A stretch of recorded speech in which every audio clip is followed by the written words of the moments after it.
भारत के seven sisters यानी पूर्वोत्तर भारत के असम में भगवान विष्णु का एक ऐसा रहस्यमयी मंदिर है जहाँ उनकी पूजा घोड़े के सिर और इंसान के शरीर वाले रूप में होती है। लेकिन इसका सच जानकर आपके रोंगटे खड़े हो जाएंगे। भगवान विष्णु की नाभि से निकले कमल पर ब्रह्मा जी प्रकट हुए। उन्हें सृष्टि बनाने का संकेत मिला और भगवान ने उन्हें चारों वेद प्रदान किए जो सृष्टि रचना का ब्लूप्रिंट यानी मूल ध्यान थे।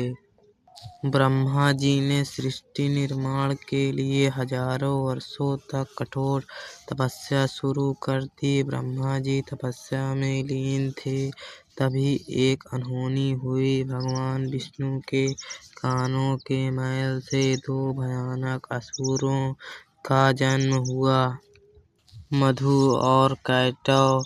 हजारों साल तक पानी में रहने के बाद जब उन्हें भूख लगी तो उनके ब्रह्मा जी पर पड़ी। उन्होंने ब्रह्मा जी पर हमला कर दिया, उससे पवित्र वेद छीन लिए और उस अथाह समुद्र की गहराइयों में जाकर छिप गए। वेदों के बिना ब्रह्मा जी लाचार हो गए और सृष्टि का काम रुक गया। ब्रह्मा जी घबरा कर विष्णु जी की शरण में गए, लेकिन समस्या बहुत बड़ी थी। मधु और कैटव ने तपस्या करके देवी महाशक्ति से इच्छा मृत्यु का वरदान पा लिया था, यानी वे अपनी मर्जी के बिना मर नहीं सकते थे।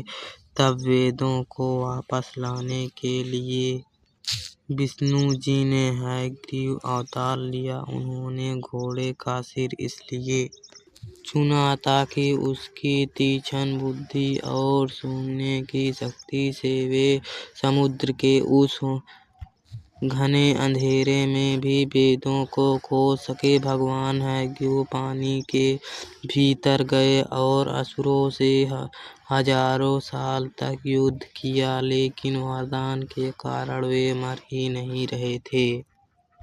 अंत में भगवान ने अपनी माया से उन्हें मोहित किया और पूछा कि तुम्हारी मृत्यु कैसे होगी।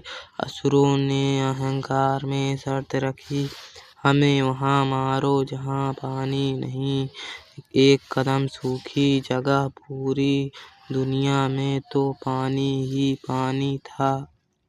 तब भगवान ने अपनी विराट रूप धारण किया, अपनी विशाल जांघों को पानी से ऊपर उठाया और कहा, मेरी जांघें सूखी हैं।